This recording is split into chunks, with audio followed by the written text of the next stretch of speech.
Saudações, sejam bem-vindas, sejam bem-vindos. Vamos falar de literatura brasileira, Milton Ratum. Este é o volume 2, né? Pontos de Fuga, volume 2 do Lugar Mais Sombrio. Então, no vídeo anterior eu já falei, né, do livro 1, em que o Martim, estudante, está lá na UNB, ou seja, a Universidade de Brasília. Então ele vive lá há 5 anos, né, com o pai. E aqui ele vai sair de Brasília, né, corrido, porque a situação lá política, né, perseguição aos colegas. Nós vemos que ele estudava junto com um grupo de estudantes, teatro, né, um pessoal meio subversivo, filho de ministro, filho de funcionários públicos, né. E o Martim, então, a gente sabe que ele vai ser exilado em Paris, que alternâncias dos capítulos, nós temos a vida dele em Brasília e a vida dele em Paris. Aqui é a mesma coisa. Nós temos a vida dele em Paris e a vida dele em São Paulo. Ele volta a São Paulo, encontra inclusive a avó em Santos, né? E vai viver na Vila Mariana. Vila Mariana, né? Então tem a alternância de capítulos, né? Dos anos 70, 72, 73, e aí vai lá para 79 até 80, né? Ou seja, vai ter uma alternância em que ele deixou Brasília e a gente sabe que ele vai para Paris, né? Ou seja, está predestinado aqui porque desde o início do volume 1 ele já está em Paris, né? Se acostumando com essa vida na Europa. E aqui ele saiu de Brasília, né? Ficou 5 anos lá, 68 a 72, e aí ele vem volta para São Paulo, que é a família dele de São Paulo, né? E a questão é assim, a mãe dele foi para Minas, né? A mãe dele separou do pai, a mãe foi como artista para Minas, e aí a mãe não escreve mais, né? Então ele perdeu o contato com a mãe, e aí tem essa dúvida, né? O que aconteceu, o contato, e ao mesmo tempo ele vai para uma república em São Paulo, né? Vai começar a fazer novas amizades, porque no livro 1 a gente vê as amizades em Brasília, aqui a gente vê as amizades em São Paulo, e depois também as amizades em Paris, né? Então lá as amigas de Paris, o pessoal comentando, né, sobre a situação política na América do Sul. Inclusive tem 2 jornalistas argentinas, né, que falam da questão da perseguição aos jornalistas. Lembrar que nessa época, né, o Cone Sul estava todo ocupado por ditaduras, né? Você tinha ditaduras no Brasil, no Uruguai, na Argentina, no Chile, né? Então não estava fácil para ninguém. E ainda mais em Paris pós-68, né? Aquelas revoltas dos estudantes em 68. Então começamos a ler então aqui essa vida do Martim, né? Ou seja, acostumando com as amizades em Paris e lembrando as amizades em Brasília, lembrando as amizades em São Paulo. Quando ele está em São Paulo ele lembra de Brasília, quando ele está em Paris ele lembra de São Paulo e Brasília, né? E aí tem acesso às cartas, né? As cartas que ele recebe, as cartas da namorada que ele fez em Brasília, né? Cartas de parentes. Então é interessante. Nós estamos em processo de leitura, né? Fica a dica. Com certeza vou fazer mais um vídeo comentando o enredo, né? O interessante é que os personagens lembram os outros, né? Por exemplo, tem um personagem Ox aqui, ou Oxys, né? Sei lá, que ele lembra muito o diplomata, no Faição, né? Então, ele até fala isso aqui, a voz do cara, o jeito do cara. Então, é um personagem, lembra outro, ele está em Paris, lembra outro personagem, né? Então, ele sempre vive de lembranças, né? Ele nunca está onde ele está, né? Ele nunca está onde ele está, porque ele está lá, ele está em Brasília, aí ele lembra de São Paulo. Aí ele está em São Paulo, ele lembra de Brasília. Aí está em Paris, ele lembra de São Paulo, ele lembra de Brasília. Então, é interessante essas questões o exilado, né? O exilado não está propriamente no exílio, ele está sempre lembrando a sua pátria, né? É igual James Joyce, que ele saiu de Dublin, mas nunca se livrou de Dublin, né? Ele carregava Dublin consigo.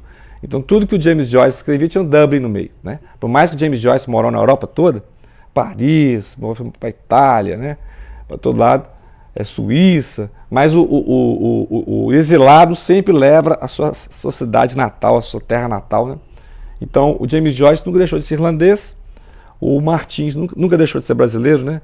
Por mais que ele viveu na Europa e tal, foi exilado, vários exilados brasileiros, né? Porque quem não pôde se exilar, né? Sofreu problemas aqui no Brasil, né? Clandestinidade, né? Sumiu na noite na neblina. Então,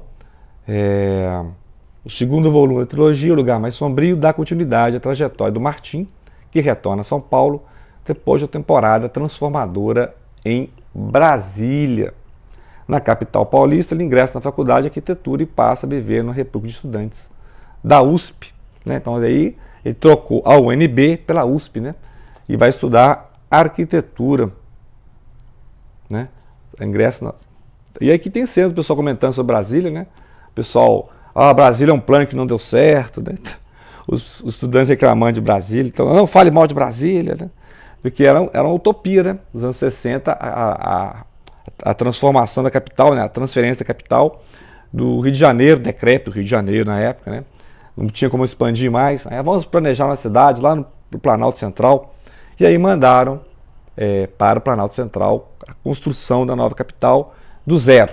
Tá uma terra aqui, aí terraplanaram lá e fizeram a capital em um lago artificial, né? Brasília tem um lago artificial, Paranoá. Então fica a dica de leitura. Desculpem a minha voz, mas minha voz está sumindo, né? Só um momentinho. Outra dica de leitura, Mia Couto, né? Moçambique, literatura africana de língua portuguesa. O Mia Couto lançou então uma trilogia, né? Ou seja, 3 livros lá em 2015, que chama As Areias do Imperador, né? Então esse aqui é o livro 1, As Mulheres de Cinzas. Neste primeiro romance da trilogia As Areias do Imperador, o grande escritor Mia Couto, prêmio Camões em 2013, alterna as vozes de uma jovem africana e um sargento português para remontar a guerra que assolou o sul de Moçambique no final do século XIX. Né? Então, o próprio Milton Ratum, né? Você vê dois clássicos da língua, né? Um romance notável de grande força expressiva, história, mito e magia se entrelaçam para narrar, sem autocomiseração, os horrores do colonialismo em Moçambique. Né? Então, assinado por Milton Ratum. Então, fica 2 clássicos da língua, né? O brasileiro, o Milton Ratum, e o de Moçambique, o Mia Couto. Né? Primeiro livro da trilogia, As Areias do Imperador, Mulheres de Cinzas, é um romance histórico sobre a época em que o sul de Moçambique era governado por Nyunyani, conhecido pelos portugueses, né? Último dos líderes do estado de Gaza, segundo maior império do continente, comandado por um africano. Nyunyani. Né? Em fins do século XIX, o sargento português Germano de Melo foi enviado ao vilarejo de Nkokolani para a batalha contra o imperador que ameaçava o domínio colonial. Ali o militar encontra Imani, uma garota de 15 anos que aprendeu a língua dos europeus e será sua intérprete. Ela pertence à tribo dos Wachop, uma das poucas que ousou se opor à invasão de Gungunyani. Mas, enquanto um de seus irmãos lutava pela coroa de Portugal, o outro se unia ao exército dos guerreiros do imperador africano. Então fica a dica, com certeza nós vamos ler, né? Então está em mãos. E é o estilo mesmo do Mia Couto, né?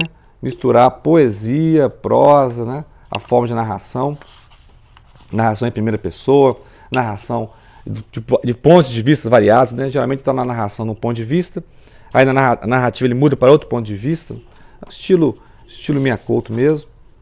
Então com certeza nós vamos ler os 3 livros, né? Comentar os 3 livros, que é o primeiro é Mulheres de Cinza, né? Livro 1, As Areias do Imperador, com certeza, 2015, a primeira carta do sargento. E aí você tem a narrativa da africana, né? De Moçambique, e depois você tem a carta do sargento português. Né? Interessante isso aqui, ó. O ponto de vista, né? E a forma de narrar também. Então fica a dica aqui a diferença entre a guerra e a paz é a seguinte: na guerra, os pobres são os primeiros a serem mortos. Na paz, os pobres são os primeiros a morrer. Para nós mulheres, há ainda uma outra diferença. Na guerra, passamos a ser violadas por quem não conhecemos. Então tá aí, um romance notável, Mia Couto, autor que dispensa apresentações, certo? Miyakoto nasceu em 1955 em Beira, Moçambique, é biólogo, jornalista, autor de mais de 30 livros. Inclusive falamos do Terra Sonâmbula aqui, outros livros do Miyakoto. Vou deixar aqui outros livros do Miyakoto, com certeza já estão na lista, né? É membro correspondente da Academia Brasileira de Letras e sempre está aqui no Brasil, né, participando de feiras de livro, palestras, né? Então, o Miyakoto, às vezes eu até acho que ele é brasileiro, assim. Tô olhando, brasileiro, né? Mas realmente ele, assim, domina a língua portuguesa, leitor de Clarice Lispector, leitor de João Guimarães Rosa, né? Então fica aí a dica de leituras para hoje, Miyakoto e Milton Ratum, ok? Grato pela atenção, desculpem a minha voz ou quase não voz, ok? Não deixem de compartilhar. Obrigado.